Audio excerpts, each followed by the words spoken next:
Sir आप ये बताइए, आप बिलासपुर से हैं, आपने माया नगरी मुंबई तक का सफर कैसे तय किया? माया नगरी मुंबई तक का सफ़र तय हो गया, वो कोई प्लान नहीं था। मैं जिस रशिया से लौट के आया था, फिल्म सिटी घूम रहा था और एकदम फिल्मी अंदाज में एक असिस्टेंट डायरेक्टर आके मुझसे पूछे कि यार एक्टिंग करते हो? मैंने कहा हाँ कर लेंगे। और DD1 का शो था वो, तो उसमें बहुत ज़्यादा दिक्कत होती नहीं है। कास्टिंग वगैरह उस समय तो इतनी ज़्यादा थी भी नहीं, या तो असिस्टेंट डायरेक्टर कास्टिंग कर लेते थे, या डायरेक्टर को कोई पसंद आ जाता था, या कोई प्रोड्यूसर के जानने वाला। कास्टिंग टीम जैसे आजकल होती, वैसा कुछ कॉन्सेप्ट उसमें था नहीं। बस गए और ले गए मुझे नागालैंड।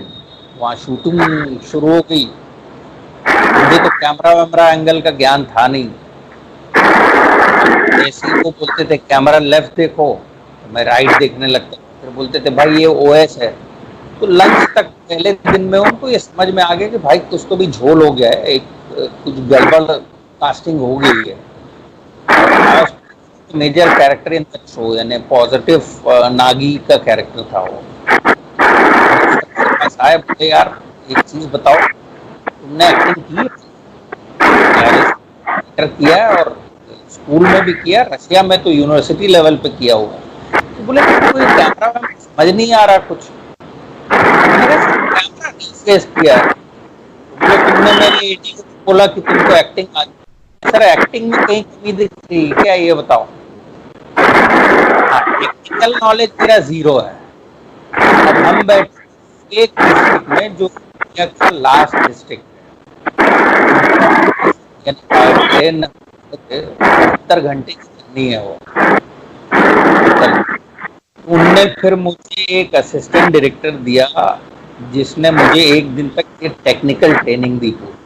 सर ये बार बार करना पड़ता है, ये लेफ्ट राइट क्या होता है, OS क्या होता है, मिड शॉट क्या होता है। बस वैसे शुरुआत हुई। और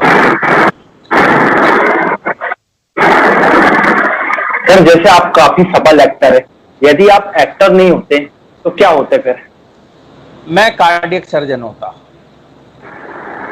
मैं एक्चुअली सर्जरी की ही पढ़ाई करने गया था, लेकिन डेस्टिनी बोलते हैं ना, वो डेस्टिनी को शायद वो मंजूर नहीं था। So it landed up here. फिर ज्योतिषों ने बाद में बोला कि नहीं नहीं यार, तुम्हारी कुंडली में तो यही लाइन है।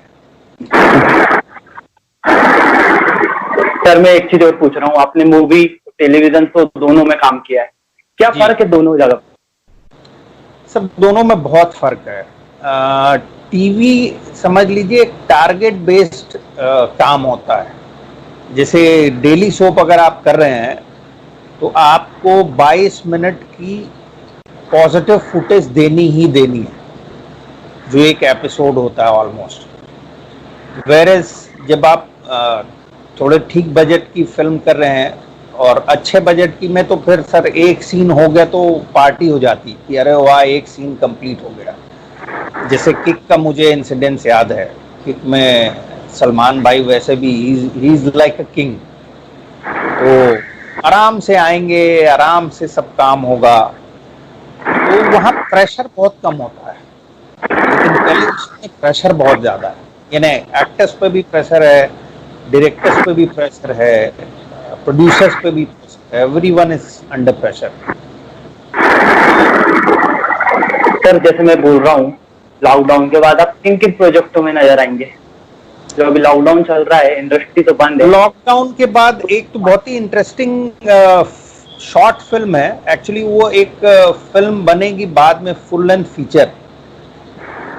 उसकी एक शॉर्ट फिल्म पहले वो प्रोड्यूसर बनाना चाह रहे हैं, साउथ से हैं, तो FB के थ्रू ही उनसे बातचीत हुई।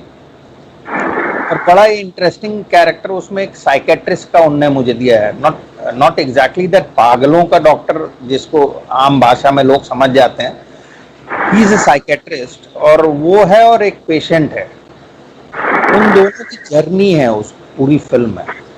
तो एक तो वो है। देन एक फिल्म मेरी एक कैलकाटा बेस्ड प्रोड्यूसर हैं, उनकी वो हम शूट कर ही रहे थे जिस दिन ये लॉकडाउन हुआ, तो सिंटा ने 18 तारीख लास्ट डेट दी थी और उसके पहले ही शूटिंग खत्म करवा दी। तो हम भागे फिर सब, जब फेडरेशन कॉल आया कि नहीं भाई शूटिंग रोकना पड़ेगी।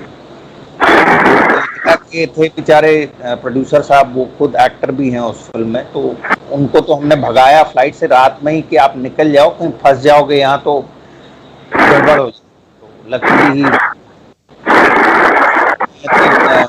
अमेरिकन फिल्म है अ डिस्टेंट ड्रीम, ऑलमोस्ट यानी हम टूर पे जाने वाले थे अभी मई में।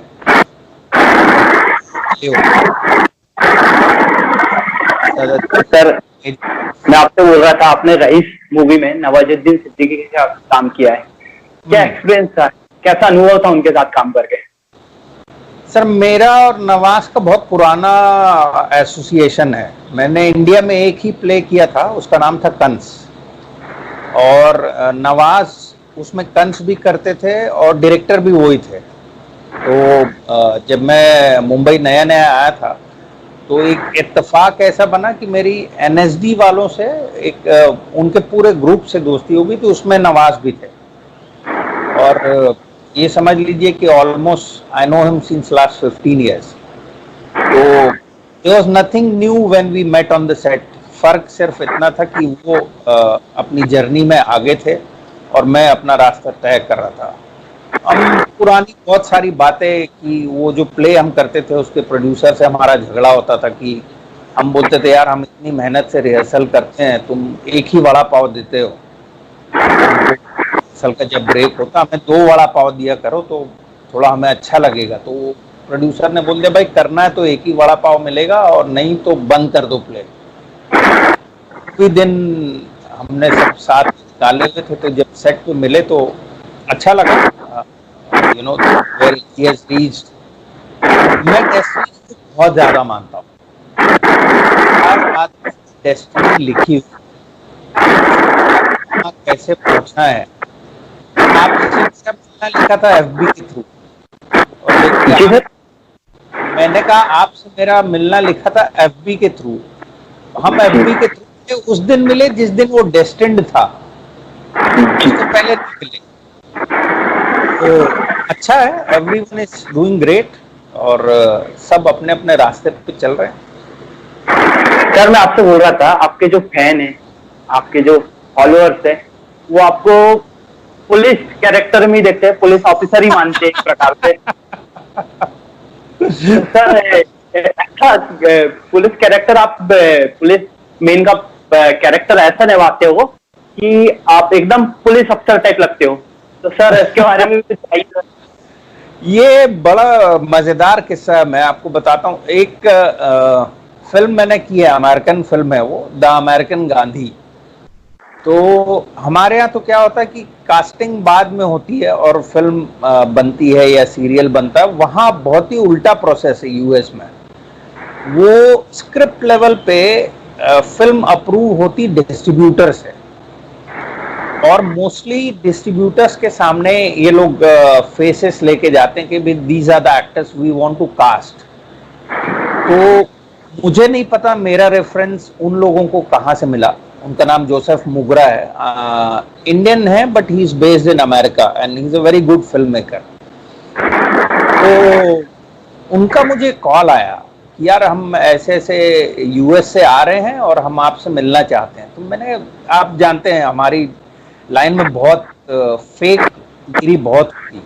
मैंने ये आदमी कौन है, और ये हो गया 9-10 साल पहले की बात है। मैं अपनी जर्नी में आज जहाँ हूँ वहाँ से 10 साल पीछे ही था। तो मैंने कहा यार मैं तो हूँ नहीं बॉम्बे में, अभी मैं गांव में हूँ, तो क्या बात है बताइए आप। तो बोले नहीं आपसे मिलना है, एक प्रोजेक्ट डिस्कस करना है। उसमें जेम्स पैट्रिक्स हैं और राजेश विवेक थे, मैं था। तो मेजर कैरेक्टर 3 ही थे, नेशन अमेरिकन फिल्म। मैं तो गांव में हूँ, मैं नहीं आ सकता आपसे मिलने। तो बोले सर आप टेंशन मत लीजिए, हम आपको आने जाने का फ्लाइट का टिकट देंगे, मैं जैसे ही बॉम्बे पहुंचता हूँ मैं आपको कॉल करूंगा। बाद में मैं भी भूल गया, वो भी भूले नहीं भूले, 10 दिन बाद मुझे फोन आया कि सर मैं बॉम्बे आ चुका हूँ, बताइए कहाँ से कहाँ की टिकट करानी है आपको। यार ये तो जेन्युइन बंदा लग रहा है। मैंने कहा सर मैं अभी यहाँ हूँ, रायपुर मेरे लिए नियरेस्ट एयरपोर्ट है, आप कितने दिन लगेगी you know about talking the project and ये सब चीजें। बोला सर 1 दिन, आप एक फ्लाइट से आके शाम की फ्लाइट से जा भी सकते हैं, मुझे कोई दिक्कत नहीं है, तो वैसे करवा देते हैं। अर्ली मॉर्निंग फ्लाइट से आया मैं, उनसे मुलाकात हुई। अब उस इंडियन कैरेक्टर है, राजेश विवेक ने जो किया प्रधान का कैरेक्टर था, और एक उसमें एक ड्राइवर है who's there throughout the film with the journey of James Patrick। Police वाले का, और इसके पहले कुछ किया नहीं था कभी, तो उन्होंने मुझे नरेट वरेट किया और बोले सर ये फिल्म में ना ये पुलिस वाला रोल हम आपसे करवाना चाहते हैं।